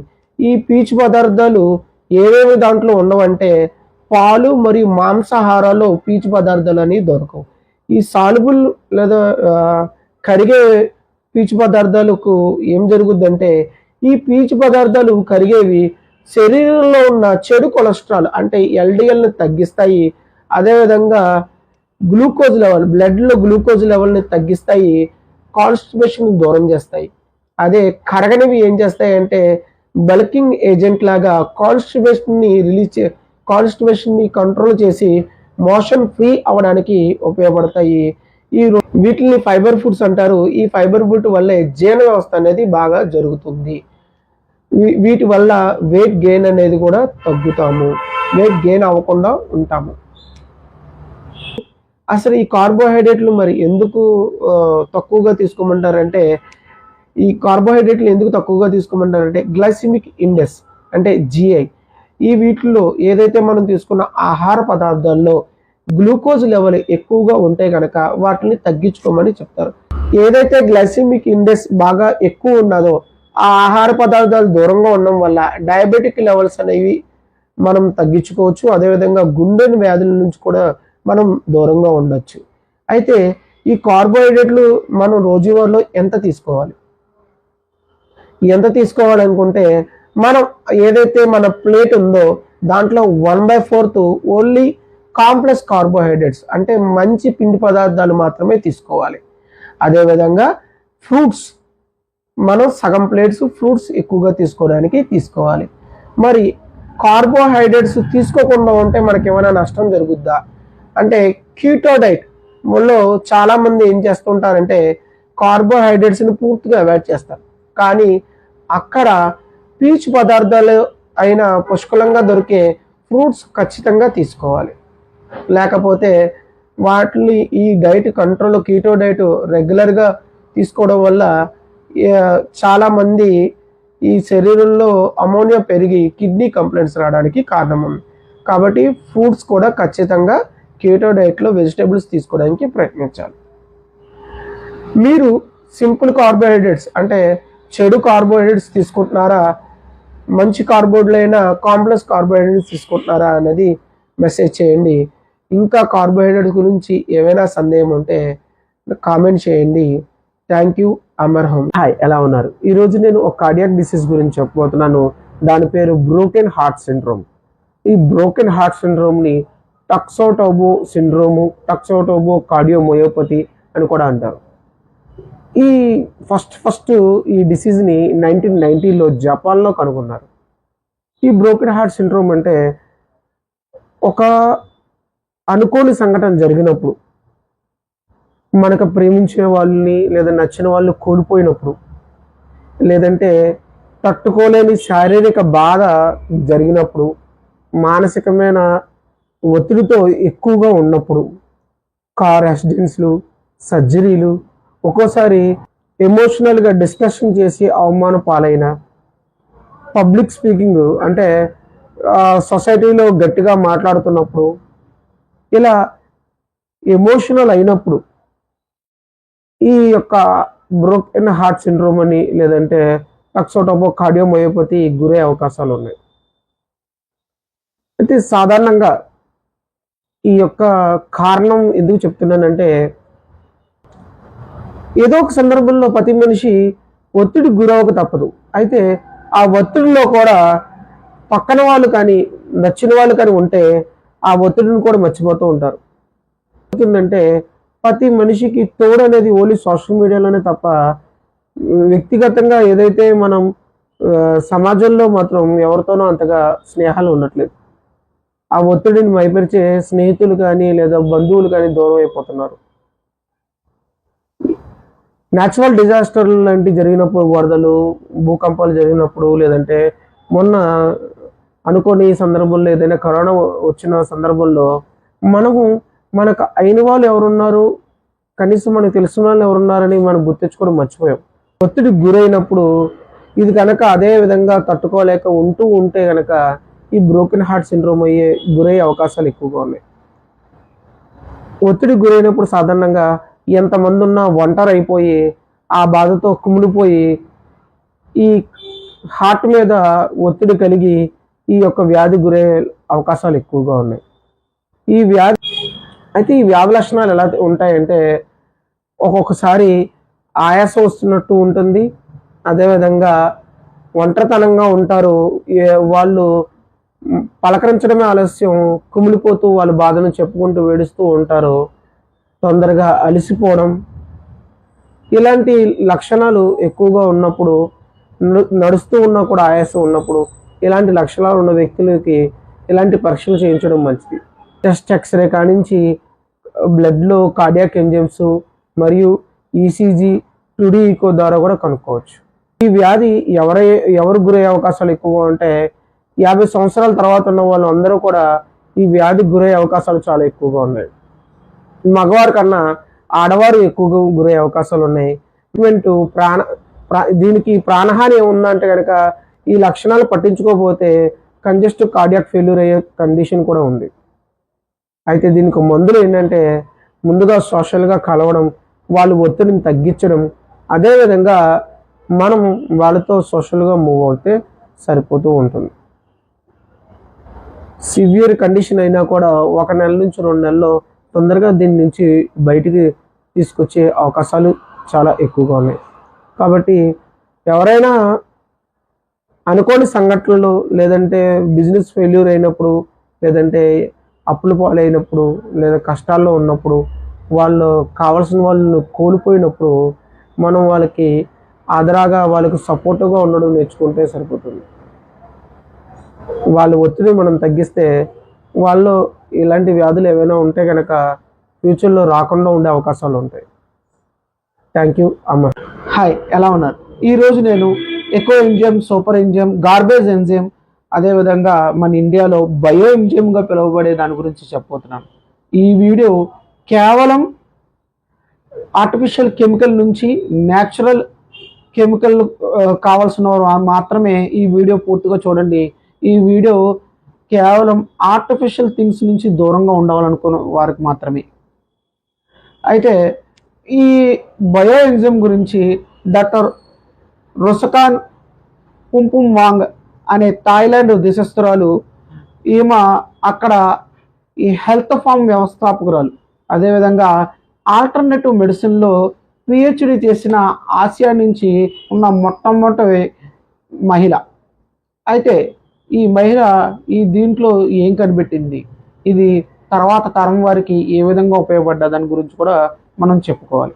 ఈ బయో ఎంజైమ్గా పిలువబడే ఇండియాలో దీనిని ఏదైతే మిగిలిపోయిన పళ్ళ యొక్క తొక్కలతోనూ కూరగాయల తొక్కలతోనూ మరియు వాటర్ దానికి సంబంధించిన బెల్లము కలిపి 30 రోజులు నిల్వ ఉంచితే వచ్చేదాన్ని ఈ బయో ఎంజైమ్.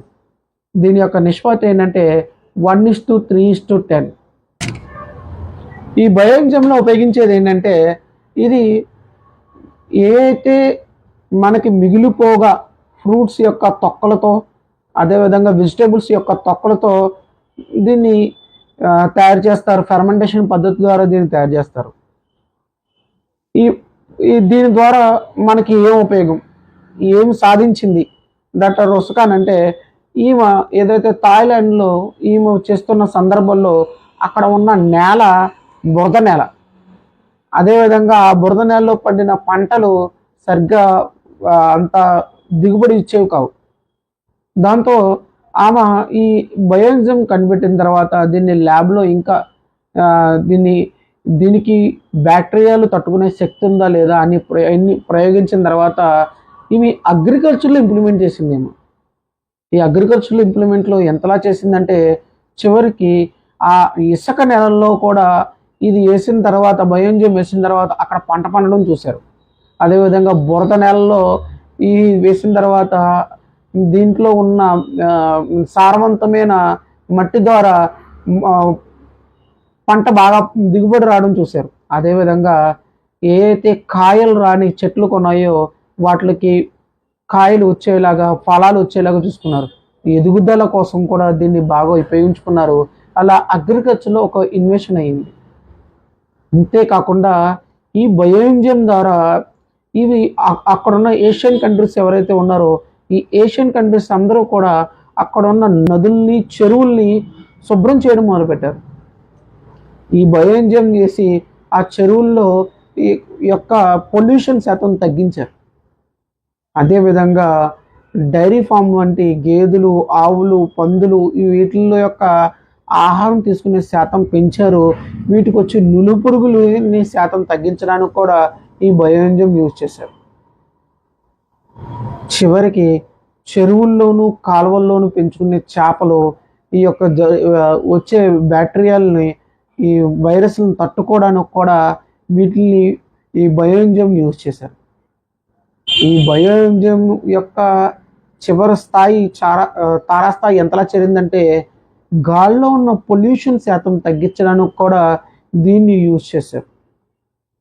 ఇది కాకుండా హౌస్ హోల్డింగ్ అంటే ఇంటిలో పరిశుభ్రపరచుకోవడానికి ఉపయోగించే అన్ని విషయాల్లోనూ కూడా వీటిని క్లీన్ చేసుకోవడానికి ఉపయోగించుకున్నారు. చివరికి డ్రైనేజ్ బ్లాకేజ్ని సెప్టిక్ ట్యాంకులో సెప్టిక్ ఏదైతే స్లడ్ తగ్గించడానికి కూడా ఈ బయో ఎంజైమ్ని యూజ్ చేశారు. రాగి, ఇనుము వస్తువులు తుప్పడకుండా శుభ్రం చేసుకోవడానికి కూడా ఈ బయో ఎంజైమ్ యూజ్ చేశారు. ఇంకా ఈ థాయిలాండ్ ఏదైతే మలేషియా దేశస్తులు ఉన్నారో వాళ్ళైతే ఈ నిద్ర పట్టడానికి కూడా దీన్ని యూజ్ చేశారు. మన ఇండియాలో అయితే రేడియేషన్ తగ్గించుకోవడానికి దీన్ని యూజ్ చేస్తున్నారు. అయితే ఇంతలా ఉన్న బయో ఎంజైమ్లో ఏముంది అంటే ఎన్ఐటి సంబంధించిన ఈ కాన్పూర్కు మరియు నేపాల్లో ఉన్న కొంతమంది ఎన్ఐటి స్టూడెంట్స్ ఈ బయో ఎంజైమ్ మీద రీసెర్చ్ చేసి ఇది యాంటీ ఫంగల్, యాంటీ బ్యాక్టీరియాగా అంటే ఏదైతే ఈ కోలై ఇంకా మిగతా బ్యాక్టీరియాల్ని శుభ్రం చేయడానికి ఇది ఎంతో ఉపయోగపడుతుందని కనిపెట్టారు. అంతేకాకుండా కొన్ని యొక్క వామ్స్ను తగ్గించడానికి కూడా ఇది ఉపయోగపడుతుందని ల్యాబొరేటరీ ప్రూఫ్గా ఇది ఉపయోగపడింది.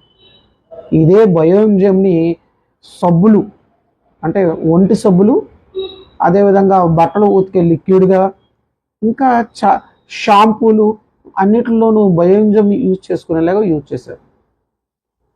ఈ బయో ఎంజైమ్లో ఇంతలా యూజ్ చేస్తున్న బయో ఎంజైమ్ మరి ఏ విధంగా తయారు చేస్తారన్నది కూడా తెలుసుకోవాలి. ఏదైతే ఫ్రూట్స్ తొక్కలు ఉన్నాయో ఈ తొక్కలు లేదా వెజిటేబుల్స్ తొక్కలు, ఈ ఫ్రూట్స్ తొక్కలోని 3% తీసుకుని 1% జాగరి లేదా బెల్లం తీసుకుని 10% వాటర్ తీసుకుని దీన్ని చిన్న మూత కాకుండా పెద్ద మూత ఉన్న ఒక డబ్బాలో తీసుకుని 1/4 వాటర్ని కొద్దిగా ఖాళీ ఉంచుకుని బిగిస్తే దీన్ని ఇక్కడ నుంచి 90 రోజుల వరకు నిల్వ ఉంచితే ఫెర్మెంటేషన్ పద్ధతి ద్వారా ఇది తయారవుతుంది. అయితే మొదటి రోజు నుంచి 15 రోజు వరకు దీన్ని మూత లూజ్ చేస్తూ ఓపెన్ చేస్తూ క్లోజ్ చేయడం వల్ల దీంట్లో ఉన్న కార్బన్ డైఆక్సైడ్ బయటకు పోయి మళ్ళీ ఫెర్మెంటేషన్ ప్రాసెస్ జరుగుతుంది. ఇది ఏరోబిక్ ప్రాసెస్ అంటారు, అంటే గాలి తగలాలి దీనికి. ఈ పద్ధతి ద్వారా దీన్ని ఈ యొక్క ఫర్మెంటేషన్ అనేది ఈ బయోఎంజైమ్ అనేది తయారు చేస్తారు. అయితే ఈ బయోఎంజైమ్ని వల్ల మనకి ఇంకేమైనా ఉపయోగాలు ఉన్నాయా, ఇంకేమైనా దీన్ని మన ఇండియాలోకి ఎలా తీసుకొచ్చారంటే డాక్టర్ రొసకన్ ఈమె ఏదైతే pharma and agriculture FIO authorities ఇప్పుడు మీటింగ్ జరుగుతున్నప్పుడు ఇండియాలో జరిగినప్పుడు ఆమె ప్రసంగాన్ని ఇచ్చినప్పుడు ఇండియాలో దీని యొక్క వైడ్ రేంజ్ ఎలా ఉందంటే బయోఎంజైమ్ చేసిన పొలాల యొక్క ఆకులు పర్సంటేజ్ కూడా పెరిగింది. అంటే ఆకులు మామూలు యొక్క పెరుగుదల కన్నా బయోఎంజైమ్ చేసిన దాంట్లో పెరుగుదల చాలా ఎక్కువగా ఉంది. అదేవిధంగా దిగుబడి కూడా చాలా ఎక్కువగా ఉంది. మన ఇండియాలో నేను దీని గురించి విస్తృతంగా ప్రచారం చేస్తున్న వ్యక్తుల్లో 2 వ్యక్తుల గురించి చెప్పబోతే ఈ బయోఎంజైమ్ యొక్క టాపిక్ అనవసరం. ఆ వ్యక్తుల్లో మొట్టమొదటి వ్యక్తి శైలేంద్ర సాగా గారు. ఆయన ఈ బయోఎంజైమ్ యొక్క గురించి మన ఆంధ్రాలో చాలా వైడ్గా ప్రచారం చేశారు. భీమవరంలో కూడా క్లాసులు తీసుకున్నారు. ఆన్లైన్ క్లాసుల్లో అయితే చాలా ఎక్కువ. ఆంధ్ర తెలంగాణలో ఆయన చేసిన కృషి మనం నోటితో చెప్పలేం. అంత ఎక్కువగా కృషి చేసి ఆ బయోఎంజైమ్ ద్వారా ఆయన మనం ఎలా లాభం పొందొచ్చని దీని గురించి ఎప్పుడు క్లాసులు జరుగుతూనే ఉంటాయి. దానికి సంబంధించిన మీకు ఆయన యూట్యూబ్ లింక్ నేను డిస్క్రిప్షన్లో ఇస్తాను. ఆయన మీరు కలవచ్చు. చాలా చాలా మంచి మనిషి. ఆయన బయోఎంజైమ్ని ఎలా వాడాలి, ఎలా యూజ్ చేసుకోవాలి, నేను యూజ్ చేస్తున్నప్పుడు మిస్టేక్స్ని ఆయన దాని గురించి చాలా వివరంగా చెప్పారు. ఇంకా దాన్ని ఇంకా వైడ్ రేంజ్లో ఎలా ఉపయోగించాలి అనే దాని గురించి కూడా ఆయన చాలా బాగా చెప్పారు. నేను ఈ ఫెర్మెంటేషన్ వీటిని ఇన్స్పైర్ అయిన వ్యక్తుల్లో శైలేంద్ర గారు ఒకటి. తర్వాత శ్రీకాంత్ ఆర్జే, ఈయన హైదరాబాద్లోనే చదువుకున్నారు, హైదరాబాద్లో కొన్నాళ్ళు ఉన్నారు. తర్వాత ఈయన చెన్నై వాసి. ఈయన ఈ బయోఎంజైమ్ గురించి వరల్డ్ లెవెల్లో ఈయన బయోఎంజైమ్ అసోసియేషన్ కూడా తయారు చేసి దీన్ని యొక్క కమర్షియలైజ్ కూడా చేశారు. ఈయనకి బయోఎంజైమ్ అంటే ఎంత ఇష్టం అంటే మేము బయోఎంజైమ్ గురించి క్లాసులు చెప్పాలండి, లేదంటే బయోఎంజైమ్ యొక్క ఫ్యాక్టరీ పెడుతున్నాం అంటే ఆయన సొంత ఖర్చులతో ముందు అక్కడికి వచ్చి ఆ ఏర్పాట్లు చేసి చెబుతూ ఉంటారు. ఈయన కూడా ఒంగోలు ఇంకా కొన్ని గ్రామాల్లో ఈయన కూడా బయోఎంజైమ్ గురించి క్లాసులు తీసుకున్నారు. చాలా మంచి మనిషి. ఈయన కూడా నేను ఆన్లైన్లో ఫోన్ ద్వారా కలిసినప్పుడు కూడా చాలా ఓపిక్గా సహనంతో అన్ని ప్రశ్నలకు సమాధానం చెప్పిన వ్యక్తి. అదేవిధంగా బయోఎంజైమ్ గురించి చాలా విస్తృతంగా ప్రచారం చేస్తున్న వ్యక్తి. ఆయన యూట్యూబ్ లింక్ కూడా నేను డిస్క్రిప్షన్లో ఉంచుతాను, మీరు అది చూడండి. అయితే ఈ బయోఎంజైమ్ని ఎందుకు మరి వైడ్ రేంజ్లో ఇది తీసుకోలేకపోయారు, ఎందుకు ప్రపంచంలో దీన్ని ఎక్కువగా వాడలేకపోయారంటే దీనికి కొన్ని ఉన్న లోపాలు. మొట్టమొదటిది ఏంటంటే ఇది ఎప్పుడు ఎయిర్ టైట్తో ఉండాలి. అదేవిధంగా ఇది తయారు చేసేటప్పుడు ఎంతో కొద్దిగా సహనంతో మొదటి 15 రోజులు గాలి ఓపెన్ చేయడం క్లోజ్ చేయడం చేయాలి. ఇంకా ఇది ఏంటంటే ఈ బయోఎంజైమ్ సక్సెస్ అవ్వకపోవడానికి కారణం ఏంటంటే మనుషుల్లో ఉన్న అశ్రద్ధ. ఈ అశ్రద్ధ వల్లే ఈరోజు ఈ బయోఎంజైమ్ అనేది వైడ్గా యూజ్ చేయలేకపోతున్నారు. ఇంకా పెద్ద కారణం ఏంటంటే కార్పొరేట్కి బానిసత్వం వహించడం. అంటే ఏ అయితే కార్పొరేట్ బ్యూటీ ప్రోడక్ట్స్ ఉన్నాయో అలాగే క్లీనింగ్ ప్రోడక్ట్స్ ఉన్నాయో వాటిని అవే వాడడం, వాటిలో ఎవరైతే దాన్ని రిప్రజెంట్ చేస్తున్నారో వాళ్ళని చూసి వాడడం ఉన్నంత వరకు ఇలాంటి బయోఎంజైమ్లు సక్సెస్ అవ్వవు. అయితే ఈ బయోఎంజైమ్ని ఎంతోమంది సినీ స్టార్లు కూడా ప్రమోట్ చేశారు.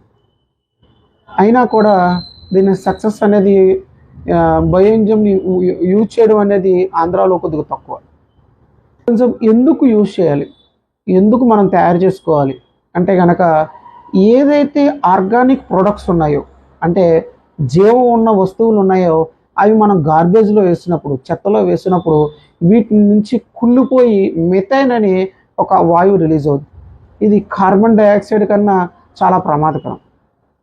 అయితే బయో ఎంజైమ్ చేయడం వల్ల ఇది కన్వర్ట్ అయ్యి కార్బన్ డైఆక్సైడ్గా బయటకు పోవడమే కాకుండా ఏదైతే బయో ఎంజైమ్ ద్వారా వచ్చిన లిక్విడ్ తర్వాత మిగిలిపోయిన దాన్ని స్టార్టర్ అంటే మదర్గా చెప్తారు. దీనిని మళ్ళీ తోడు చుక్కలాగా మళ్ళీ ఇంకో దాన్ని చేసేటప్పుడు 90 రోజులు కాకుండా 45 రోజుల్లో చేసుకోవచ్చు. అయితే లేదా మనం తయారు చేసుకోకపోయినా ఆ యొక్క మదర్ని మనం కాంపోస్ట్లో వేస్తే 10 రోజుల్లో చాలా స్పీడ్గా కాంపోస్ట్ అవుద్ది. ఇది కాకుండా దాంతో స్కిన్ కేర్ చేసుకోవచ్చు, అన్నీ చేసుకోవచ్చు. అయితే ఈ టోటల్గా వేస్ట్ అనేది దీంట్లో ఉండదు. మిగతా ప్రొడక్ట్స్ ఏవైతే ఉన్నాయో అన్నిటికీ వేస్ట్ ఉంటాయి. ఇప్పుడు మనం ఒక వాటర్ బాటిల్ తీసుకున్నాం అనుకోండి, plastic bottle waste, cap waste, దాని ముందు ఉన్న ర్యాపర్ ఏదైతే ఉందో ఆ ర్యాపర్ వేస్ట్. అయితే ఈ ఎకో ఎంజైమ్ బయో ఎంజైమ్లో అయితే మీకు ఎటువంటిది వేస్ట్ అనేది ఉండదు. మీరు ఆల్రెడీ వేస్ట్ అయిన ప్లాస్టిక్ బాటిల్ని వాడతారు తప్ప దీంట్లో ఈ ప్లాస్టిక్ బాటిల్ని మళ్ళీ ఈ పెట్ బాటిల్ని రీయూజ్ చేసుకోవచ్చు తప్ప దీనివల్ల మనకి ఎటువంటి మనం ఏది కూడా పర్యావరణానికి నష్టం కలిగించే వస్తువులు ఏది ఉండవు. అందరూ బయో ఎంజైమ్ యూజ్ చేయడం వల్ల వచ్చిన లాభం ఏమవుతుందంటే ఇక్కడ బయో ఎంజైమ్ సక్సెస్ అవ్వకపోవడానికి కారణం ఏంటంటే ఈ బయో ఎంజైమ్ సైకిల్ దూరం అవడమే. మొట్టమొదటిగా మీరు ఎప్పుడైతే ఫ్రూట్స్ తీసుకుంటారో దాన్ని తీసుకుని మీరు బయో ఎంజైమ్ స్టార్ట్ చేస్తే ఆ బయో ఎంజైమ్ వచ్చిన లిక్విడ్ని మనం ఇంట్లో యూజ్ చేసుకుంటాం. ఆ వచ్చిన స్టార్టర్ లేదా మదర్ని మళ్ళీ మనం మొక్కలకి వేసి దాని ద్వారా కాంపోస్ట్ అయ్యి మనం మొక్కలు పెంచుకుంటాం. కానీ మన దగ్గర ఉన్న ప్రాబ్లం ఏంటంటే టైం తీయలేకపోవడం, ఇన్స్టెంట్గా జరిగిపోవాలనే ఒక ఆతృత వల్ల మనం ఎన్ని కెమికల్స్ ఉపయోగించారని తెలిసినా కూడా బయట ఉన్న ఆ పెస్టిసైడ్ ఫుడ్ని తీసుకుంటాం తప్ప ఇంట్లో మనం న్యాచురల్గా ఏ ఒక్క ఫ్రూట్ని కానీ పచ్చిమిర్చి కానీ టమోటాని కూడా పెంచుకోం. ఈరోజు టమోటా రేట్లు ఎక్కువ ఉన్నాయి, పచ్చిమిర్చి రేట్లు ఎక్కువ ఉన్నాయి అని కంగారు పడుతున్నారు. ఒక పచ్చిమిర్చి మొక్కను కూడా మన ఇంట్లో పెంచుకోలేకపోతే, ఒక టమోటా మొక్కను కూడా ఇంట్లో పెంచుకోలేకపోతే, మనం అంత సమయం తీయలేకపోతే మనం ఏ విధంగా మనం డెవలప్ అవుతాం? అంటే న్యాచురల్గా ఎలా మనం అవ్వగలం? చిన్న చిన్న మొక్కలు పెంచుకోవడం వల్ల ఏమవుతుందంటే మనలో ఉన్న గ్రీఫ్ బాగా తగ్గుద్ది, స్ట్రెస్ లెవెల్ కంట్రోల్ అవుతాయి. ఈ బాధ్యత లేకపోవడం వల్లే బయో ఎంజైమ్ అనేది సక్సెస్ అయిపోయింది. నేను ఎక్స్ట్రా ఎంజైమ్ని మనం రెగ్యులర్గా యూజ్ చేయడం వల్ల దీనికి సంబంధించిన దాని యొక్క మనం పర్యావరణ రహితంగా ఉండగలం. అదేవిధంగా మనం ఎంతో డబ్బును ఆదా చేస్తాం. అదేవిధంగా దీనివల్ల మనం ఏదైతే ఇంట్లో క్లీనింగ్ సంబంధించినవి ఉన్నాయో ఆ సంబంధించినవి వాడుకోవచ్చు. అదేవిధంగా వాటర్ ట్యాంకులో నాచు పడితే వాటికి సంబంధించిన ఇవి బయో ఎంజైమ్ యూజ్ చేయడం వల్ల నీటిలో గాఢత తగ్గుద్ది, అంటే pH వాల్యూ తగ్గుద్ది. దానివల్ల మనం సోప్ యూజ్ చేసినప్పుడు నొరగ ఎక్కువ వచ్చే అవకాశాలు ఉంటాయి. అదేవిధంగా బయో ఎంజైమ్లు ఏవైతే నిమ్మకాయ తొక్క అయితే సిట్రస్ అయితే ఒక ఫ్లేవర్ వస్తుంది. అదేవిధంగా మామిడికాయ తొక్క అయితే ఒక వాసన వస్తుంది.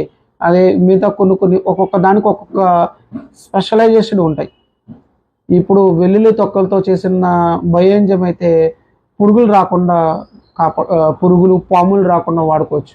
ఒక్కొక్క బయో ఎంజైమ్కి ఒక్కొక్క వాల్యూ, ఒక్కొక్క గుణాలు ఉంటాయి, వాల్యూస్ ఉంటాయి. కాబట్టి మనం ఈ బయో ఎంజైమ్ యూజ్ చేయడం వల్ల మనం ఎంతో పర్యావరణ రహితంగా ఉండగలం. అదేవిధంగా మనం ఎకనామికల్గా బాగుపడగలం. కాబట్టి అందరూ ఈ బయో ఎంజైమ్ యూజ్ చేస్తారని నేను కోరుకుంటున్నాను. Thank you. Amar homeo. Hi, ఎలా ఉన్నారు? చాలామంది సాఫ్ట్ డ్రింక్స్కి బాగా ఎడిక్ట్ అయిపోతూ ఉంటారు. అంటే టిఫిన్ చేసినా, భోజనం చేసినా, ఖాళీగా ఉన్నా, చివరికి మాట్లాడుతూ ఉన్నప్పుడు కూడా సరదాగా టైంపాస్ చేయాలన్నప్పుడు కూడా సాఫ్ట్ డ్రింక్స్ తాగుతూ ఉన్న పర్సన్స్ మనం చూస్తూ ఉంటాం. అది వాళ్ళు తాగడమే కాకుండా ఇంట్లో పిల్లలకు కూడా అలవాటు చేస్తూ ఉంటారు.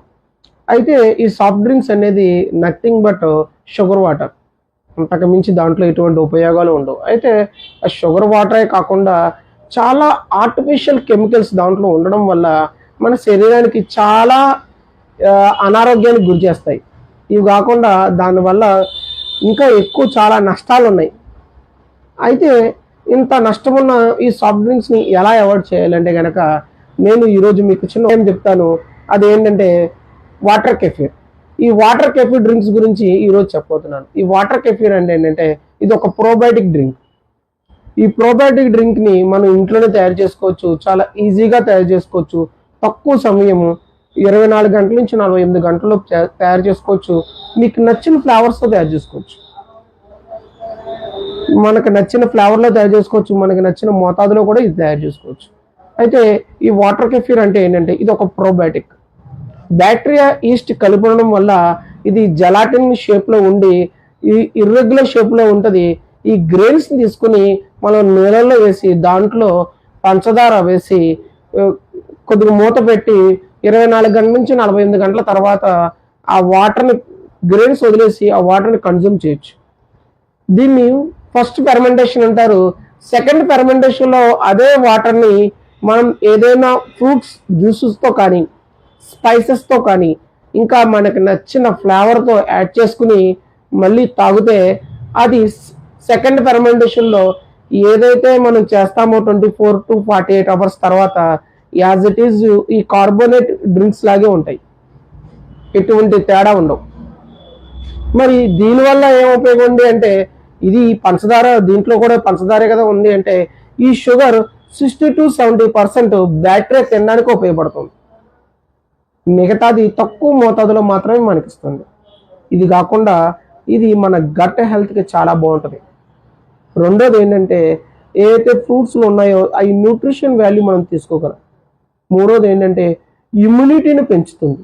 నాలుగోది ఏంటంటే చాలా తక్కువ షుగర్ మనం కన్జ్యూమ్ చేస్తాం. ఐదోది ఏంటంటే దీంట్లో ఉన్న చాలా మినరల్స్ అనేవి మనం తీసుకుంటాం.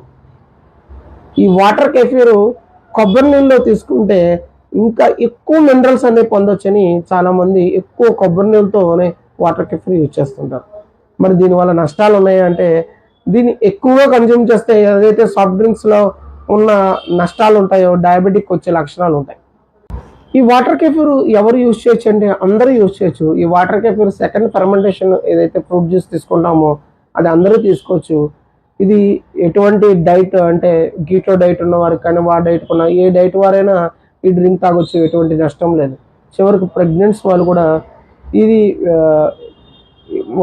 అంటే ఎక్కువగా ఫెర్మెంటేషన్ అవుతుంది, ఇది ఆల్కహాలిక్ టేస్ట్ వస్తుంది. ప్రెగ్నెంట్ వాళ్ళు ఆల్కహాలిక్ టేస్ట్ వచ్చేంత వరకు కూడా దీన్ని తాగకూడదు. నార్మల్ కండిషన్లో ఎక్కువ పులియ పెట్టకుండా తక్కువ పులియ పెట్టిన డ్రింక్స్ తాగొచ్చు. ఇంకా పిల్లలకి అందరూ కూడా దీన్ని తీసుకోవచ్చు. అయితే ఎందుకంత దీన్ని మనం యూజ్ చేయలేకపోతున్నాం అంటే ఫస్ట్ విషయం ఏంటంటే ఫెర్మెంటేషన్ అయిన తర్వాత దీన్ని కనుక న్యూట్రలైజ్ అంటే అయిపోయిన వెంటనే మనం ఫ్రిడ్జ్లో పెట్టకపోతే ఈ గ్యాస్ వల్ల సీసా అనేది బ్లోఅవుట్ అవుద్ది. దానివల్ల ఏంటంటే కన్జ్యూమ్ చేయడానికి టైం ఉంటేనే దీన్ని తీసుకోవాలి. కన్జ్యూమ్ లేని టైంలో దీనివల్ల ఫ్రిడ్జ్లో పెట్టుకోవడం లేదా పారబోయడం జరుగుద్ది. కాబట్టి నిల్వ ఉంచడంలో కొద్దిగా ఇబ్బందులు ఉంటాయి. కాబట్టి ఇది ఎక్కువ మంది యూజ్ చేయకపోవడానికి కారణం. ఈ వాటర్ కెఫీర్ని మరి ఎలా తయారు చేయాలంటే కనుక 1 స్పూన్ ఏదైతే కప్పు వాటర్ గ్రెయిన్స్ ఉన్నాయో దాన్ని 2 కప్పుల వాటర్లో వేసి తీసుకుని దాంట్లో 1 కప్పు షుగర్ అంటే సల్ఫర్ లేని షుగర్, బ్రౌన్ షుగర్ని ఇలాంటి కేన్ షుగర్ ఇలాంటి షుగర్స్ ఉంటాయి, ఆ షుగర్ యాడ్ చేస్తే సరిపోతుంది. అంతేకాకుండా ఈ షుగర్తో పాటు యాడ్ చేసిన షుగర్తో పాటు ఏవైనా ఎండు ద్రాక్ష కిస్మిస్లు ఉంటే అవి వేస్తే గ్రెయిన్స్ అనేవి బాగా పెరుగుతాయి. వేసిన తర్వాత 2 కప్ వాటర్ వేసిన తర్వాత 1/2 కప్పు వామ్ వాటర్ కొద్దిగా యాడ్ చేయాలి. దీనివల్ల ఏంటంటే ఫెర్మెంటేషన్ అది ఇంకా స్పీడ్గా జరుగుతుంది. గ్రెయిన్స్ ఎప్పుడు తీసినా కూడా గ్రెయిన్స్లో ఎప్పుడు షుగర్ కలుపుతూ ఉండాలి. దానివల్ల ఏంటంటే గ్రెయిన్స్ అనేవి బతుకుతూ ఉంటాయి. ఈ తొందరగా గ్రెయిన్స్ అనేవి మనం ఎక్కువ షుగర్ అంటే సల్ఫేట్ షుగర్ కలిపినా లేదంటే బెల్లం కలిపినా చచ్చిపోతాయి. కాబట్టి ఈ షుగర్ని ఎప్పుడు వేస్తూ ఉండడం వల్ల ఈ షుగర్ వల్ల గ్రెయిన్స్ బతుకుతూ ఉంటాయి, కొత్త గ్రెయిన్స్ కూడా తయారవుతూ ఉంటాయి. ఈ వాటర్ కెఫీర్ని మీరు ట్రై చేయండి. మీకు ఏమైనా సందేహాలు ఉంటే నాకు మెసేజ్ చేయండి, నేను దీన్ని నివృత్తి చేస్తాను. Thank you. అమర్ హోమియో.